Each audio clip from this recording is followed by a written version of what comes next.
Solidarietà salva l'arte. Succede a Villa Breda, dove è stata consegnata una somma di denaro per la ristrutturazione di un simbolo della villa stessa. Vediamo il servizio di Carlo Della Mea.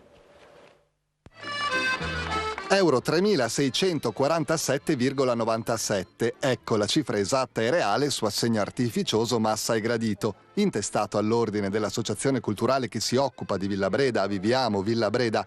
Le firme della Vecchia Padova, la Confraternita dei Bigoli al Torcio, Padova Dance City e la Compagnia degli Anelli ratificano assieme ai Lions il successo di una gara di solidarietà lunga come un bigolo, quello servito proprio in Villa Breda, sotto le stelle, in una notte dello scorso luglio. I soldi raccolti consentiranno il restauro del capitello posto a ridosso della muratura esterna, l'antica porta d'ingresso della chiesetta, caduta con le bombe del 44, un simbolo di Villa Breda.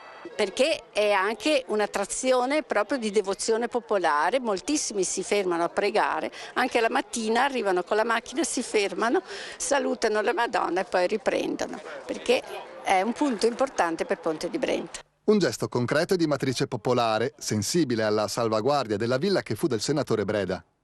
Abbiamo voluto trasformare quello che è, il virtuale, perché in fondo ci siamo conosciuti tutti in internet e su Facebook precisamente, e l'abbiamo trasformato in un qualcosa di concreto, perché un'amicizia virtuale raccogliendo dei soldi diventa una cosa molto reale. E Villa Breda non solo festeggia il restauro del capitello, ma anche l'inizio di una pregiata esposizione, riflessi d'Ottocento, tra abiti d'epoca, ventagli di pregevole artigianato, piccoli capolavori dell'oreficeria italiana e il gusto antico e nobile di una collezione privata di lampade a petrolio.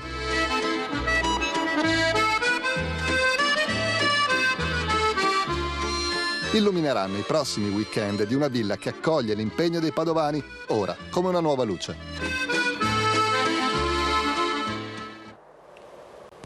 Ora parliamo di un evento